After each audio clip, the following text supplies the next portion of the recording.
Fala aí, pessoal, sejam muito bem-vindos a mais um vídeo aqui do quadro Bruno Reage. Hoje eu quero reagir aqui a uma carteira que o pessoal mandou para mim lá no meu Instagram, então se você quiser, né, mandar aqui vídeos para eu reagir no Bruno Reage, seja vídeos de carteiras ou seja de qualquer outro assunto, gente, manda lá na minha DM do Instagram, tá? É o meu nome, Bruno Rosolini, coloca lá, aproveita e me segue, tá? E aí o pessoal me mandou esse vídeo aqui de uma carteira de 1,5 milhão de reais, tá? Inclusive aqui de um youtuber que eu não conhecia, chamado Nathan Invest. O canal não era muito grande, né? Um canal pequeno, mas uma carteira com bastante valor já. Eu achei interessante de fazer esse quadro Bruno Reage para a gente entender um pouco da carteira do portfólio, como que ele montou essa carteira, o que que ele tem para gerar renda, até porque parte do título dele aqui é quanto rende por mês, né? Para a gente dar aqui a nossa visão, tá? Então se você gosta desse quadro, deixa seu like, se inscreva no canal. Não forem membro aqui, ó, tá aqui o QR Code ou o botão seja membro aí embaixo. Beleza, gente? Vamos lá. Eu espero que você goste desse vídeo, tá, gente? A ideia aqui não é falar o que o outro deve fazer, tá? A minha opinião, não sou o dono da verdade, tá? Eu não preciso concordar com o que ele vai fazer aqui, mas eu não preciso necessariamente discordar. Eu vou trazer a minha opinião. Cada um faz sempre o que quiser, o que acha que faz mais sentido pro portfólio, e aí nisso você acaba aprendendo muito mais no vídeo. Beleza? Vamos embora.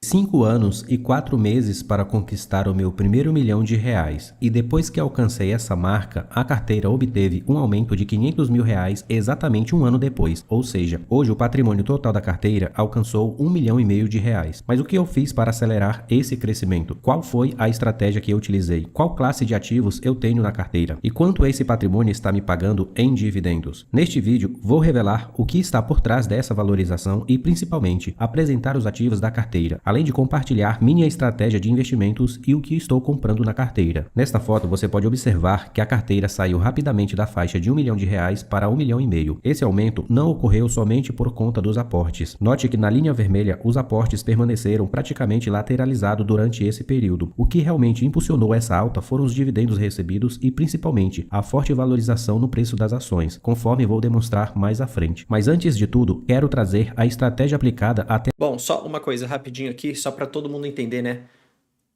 Percebe como os aportes vão subindo, né? Vão subindo, vão subindo, vão subindo, vão subindo.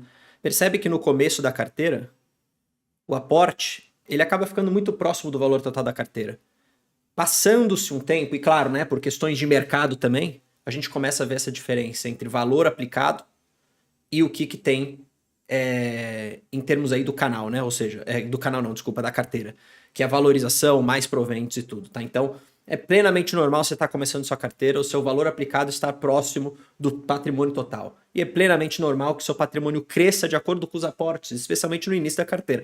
Depois, com o tempo, você vai vendo essa diferença, né, esse aumento. Também sempre dependendo da questão do mercado, tá? Mas antes de tudo, quero trazer a estratégia aplicada até agora e apresentar uma nova melhoria que estou implementando na carteira. Durante muito tempo, segui essa alocação de ativos, com 70% em ações, 20% em fundos imobiliários e 10% em renda fixa. Você não é obrigado e nem deve seguir a estratégia de ninguém. O ponto central aqui é definir uma estratégia que esteja alinhada à sua realidade e aos seus objetivos. O mais importante é construir uma carteira que faça sentido para você e proporcione segurança e tranquilidade no longo prazo. Nessa foto você pode perceber que a minha carteira tinha mais de 30 ativos, sendo 22 ações e 10 fundos imobiliários, sem falar nos ativos que eu comprei e vendi durante os 2 primeiros anos. Esse foi um dos maiores erros que acabei cometendo na minha carteira. Após alguns erros cometidos, decidi enxugar o portfólio e reduzir a quantidade de ativos. Para não fugir muito da estratégia, cravei uma quantidade para cada classe de ativos, de 8 a 12 ações, de 6 a 8 fundos imobiliários e um pouco de renda fixa. Recentemente, realizei uma mudança na minha... Pô, calma aí, deixa eu voltar porque eu quero comentar um pouco sobre essas ações, mas eu concordo com ele, tá?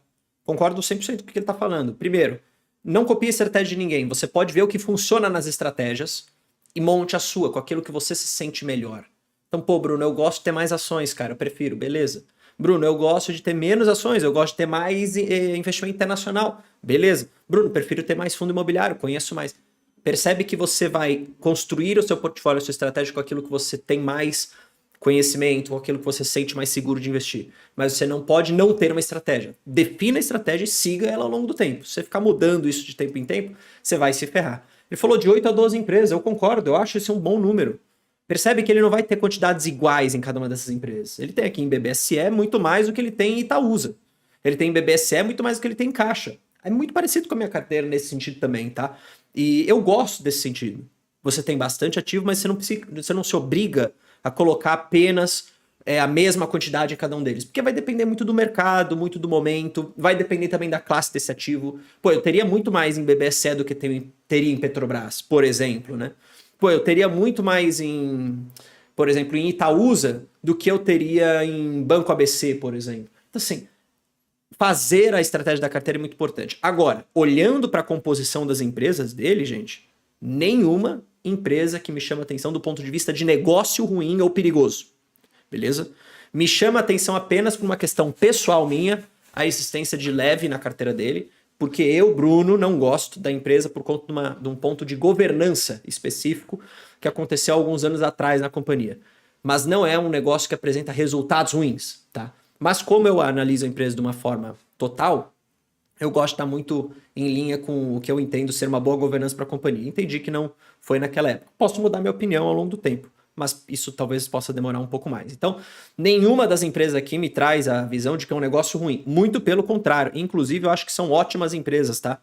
Tanto aqui as seguradoras, quanto as empresas relacionadas aqui a commodity, tá? Com Semin, Petro e Vale, quanto as empresas aqui também de energia, né? Na carteira dele, que no caso aqui seria CPFE, né? E aí, de novo, gente, pode ter mais elétrica nessa carteira? Eu colocaria talvez um pouco mais de elétrica? Sim, mas vai depender muito do momento do mercado também. Agora não dá para comprar muita coisa. Então talvez no futuro, para novos aportes, poderia ter uma elétrica. É verdade. Mas nesse momento acho que está bastante condizente com o que a gente tem aqui. Tá? Os fundos imobiliários eu não conheço muito, né? Não é a minha especialidade, mas eu sei que tem bastante gente aqui que gosta de FII. Então, se você quiser comentar um pouquinho sobre isso, me parece aqui que ele tem uma certa diversificação, né? Em classe e segmento, né? Então aqui ele tem alguns fundos de recebíveis, alguns fundos de tijolo de shopping, alguns fundos logístico. Então assim, eu acho que é interessante essa certa diversificação também e eu acho que ele faz isso muito bem, tá?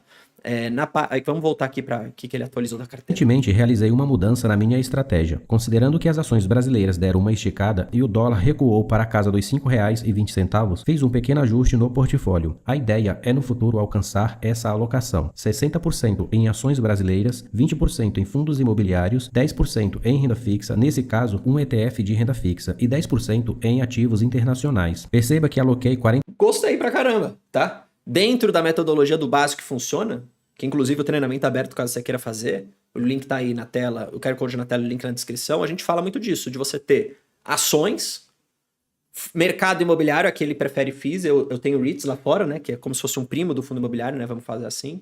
Eu tenho os ETFs, tá, internacionais, e aí também foco no S&P 500, pode ser VO, IVV ou o próprio SPY, que é o que eu acabo tendo, e ele tem um pouco de ETF de renda fixa aqui, então assim, a carteira dele está muito no básico que funciona. R$ 30 mil em um ETF de renda fixa que investe em títulos do Tesouro Americano, o TFLO. A ideia aqui é direcionar essa grana para um ETF de ações americanas, como por exemplo o VOO ou o IVV. Em breve falarei mais sobre esse ponto. Olhando graficamente para a carteira, visualizamos 4 classes de ativos: ações brasileiras, fundos imobiliários, um ETF internacional, atualmente alocado em renda fixa americana, mas que em breve será alocado em um ETF de ações, conforme eu comentei anteriormente. E por fim, um ETF de renda fixa, o LFTB11, destinado para o meu caixa de oportunidade. Sobre os ativos da carteira, uma parcela relevante das ações apresentou rentabilidade superior a 50%. Entre os destaques estão a Petro com 60%, a CPFL com 52%, a Itaúsa com 87% e a Caixa Seguridade, que alcançou 197% de valorização. Além dessas ações, outras posições da minha carteira também contribuíram de forma positiva, entregando retornos expressivos. Veja que Cara, você percebe que os preços que ele compra são preços bons, então ele segue aquela máxima, né?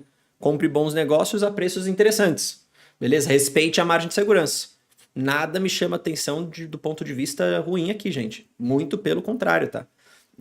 Então tá aí de novo, né? A máxima de você respeitar a margem de segurança. Sempre. Forma positiva, entregando retornos expressivos. Veja que até os fundos imobiliários que estavam no negativo há poucos meses agora apresentam uma rentabilidade positiva. Agora comentando sobre os dividendos da carteira, uma parte significativa da rentabilidade da carteira nos últimos meses veio dos proventos recebidos, especialmente nos... Ah, Bruno, então não vale. Claro que vale. Retorno total significa proventos mais valorização, gente. Por isso que eu falo. Ao longo do tempo, quanto mais tempo você permanece na estratégia, mais os dividendos vão contribuir para o seu retorno total, como é o caso que está acontecendo com a carteira dele. Olha o crescimento exponencial que a gente vê aqui.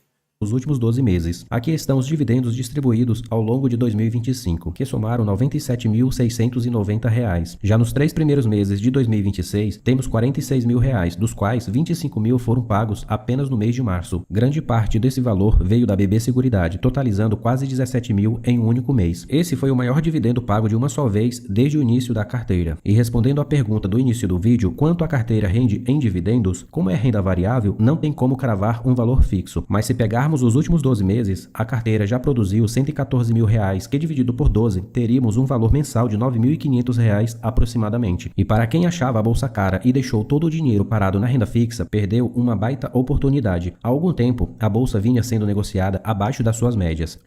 Isso eu concordo com ele também, gente. Por isso que eu falo, eu vou até parar o vídeo aqui, deixa eu só conferir.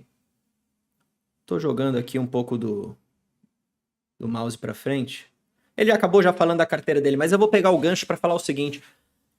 Não dá pra gente ficar tentando prever o que vai acontecer. Eu tenho essa máxima aqui no canal. Então assim, eu não vou comprar bolsa agora porque daqui a pouco vai ficar mais barato. Quem disse? Não vou comprar bolsa agora porque daqui a pouco tá muito caro, daqui a pouco vai cair. Quem disse? Compre sempre que tem margem de segurança. Normalmente, isso acontece quando ninguém quer as coisas. E aí realmente tá barato. Mas vai ficar mais barato ainda. Tudo bem, aí você continua comprando. Não tenta acertar o fundo exato. Pelo menos tenta acertar o momento da compra. Qual que é o momento da compra? Quando ninguém quer, quando a margem de segurança tá grande. Aí você vai comprando de pouco em pouco. Mas Bruno, e se ficar caindo? Aí você vai comprando mais, pô. Se a estratégia é comprar cada vez mais ações para te dar cada vez mais dividendo, agradeça pelo preço tá caindo. Você consegue comprar mais. Beleza? Da mesma forma que quando tá subindo, se tem margem de segurança, continua fazendo seus aportes. Continua mantendo a consistência, beleza? A importância de você ter um preço teto bem definido, de você ter uma margem de segurança, que é uma margem de segurança bem definida, com um cálculo interessante, vai te ajudar a construir uma carteira que é, cara, blindada. Te blinda emocionalmente das questões, te blinda de tudo. Por isso que eu construí o panorama aqui. Primeiro, para você saber o mercado. Segundo, para você ter um pouco de visão de preço teto. São mais de 50 empresas, gente. Você pode ver os meus cálculos aqui. Você entende o que eu tô falando? E aí você pode fazer o seu depois. Você deveria, inclusive, fazer o seu, mas aí você tem referência, tá? O link tá na descrição também do Panorama. Mas espero que vocês tenham gostado desse vídeo. Eu gostei da carteira dele, tá? Não tenho nada a falar de ruim. Acho que todos os pilares ele tem. Mercado imobiliário, investimento internacional, visão aqui de ações brasileiras com foco em dividendo. Nenhuma empresa ruim. Então, cara, daqui a pouco a gente vai ver a carteira dele batendo 10, 20, 30 milhões, tenho certeza. Beleza? Um abraço pra vocês. Valeu, falou. Fui.